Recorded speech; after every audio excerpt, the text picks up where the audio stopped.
We have made it. That means that the exam is tomorrow or some point very, very, very soon. Okay. And I wanted to take this time to really go through some of the final questions that students may have, the burning questions, the things that distract you, that make you feel like, do I really understand what I am going to do tomorrow? First of all, relax. That's the first thing. Let's start by just relaxing and knowing that we have been prepping for this exam for a year or so. And ultimately, you speak the English language every single day. Remember that. You know how to speak standard English. And the CSEC English exam is a test of your command of the English language. So I would not want that at this particular point in time that you are scaring yourself, psyching yourself out, or anything like that.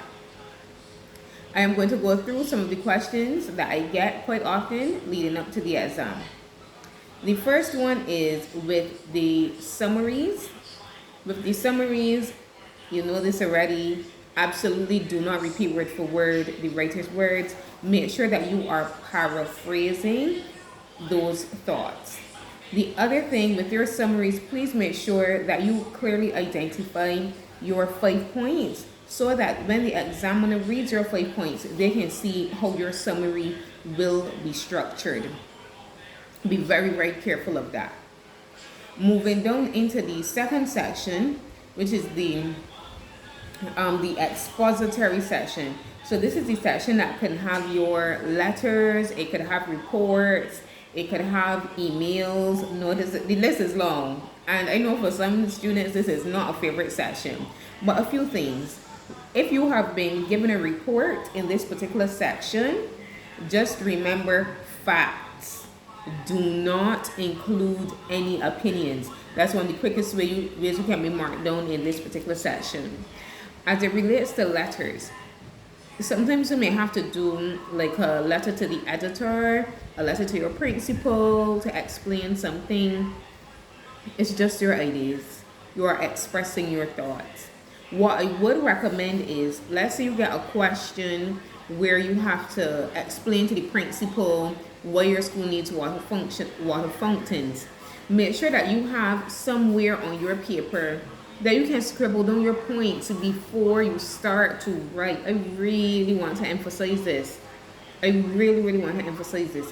Please scribble down and brainstorm your points before you begin writing.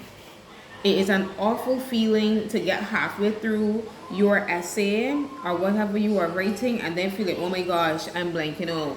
Oh my gosh, I can't think of what else to say. Just scribble them somewhere. Even if you think the idea isn't good, still put it down somewhere.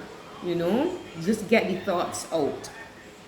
Now, as it relates to the structure of the formats of the your letters and stuff, there are multiple styles of writing the letters, and this can be confusing. There is the indentation one, where you indent your paragraphs and all the way like that. That's the way that you would have learned, like when you were in junior secondary, or if you were writing letters at primary school. That's the way that you would have learned it. However, the block style has gained a lot of popularity. For many students, the block style tends to be the easiest one to remember, just because everything is aligned to the left and there is no obvious punctuation within the outer formatting of the letter, in terms of like the addresses, your salutations, and those things, right? So if for you that is comfortable, you can do that. If you prefer the indentation way, you can do that as well. But whichever way you choose to do it, you must stick to it for the duration of the assignment. You can't start off in block, switch over to indent, and no, it is one or the other. With your notices and memos, no indentation. It's just a nice little neat, concise paragraph. And the last thing that I want to emphasize, and this is nothing new, these are thoughts that I'm sure all of you would have heard me saying before. When you get into your argument, So your last two sessions, so your argument and then your story. Literary devices. Literary devices. Please let them show through. Let them show. My favorite is the rhetorical question because I feel like rhetorical question is the easiest to remember on the spot.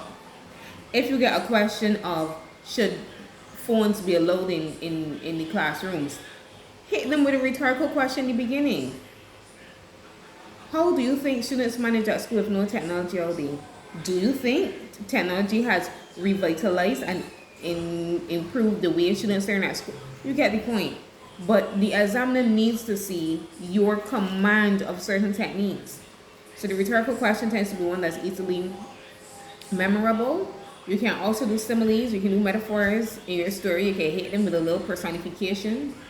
But once again, before you even begin to write your essays, before you even begin to put down your essays, I would love if when you see the topic that you are going with, if somewhere you could put literary devices, rhetorical question, something, so that when you look back at your scribbles, and they have you on these scribbles, so that when you look back at your scribbles, you can see, oh, I gotta use my rhetorical question, I gotta use my repetition, I gotta use my irony, I gotta use my personification, my metaphor, my whatever the case may be.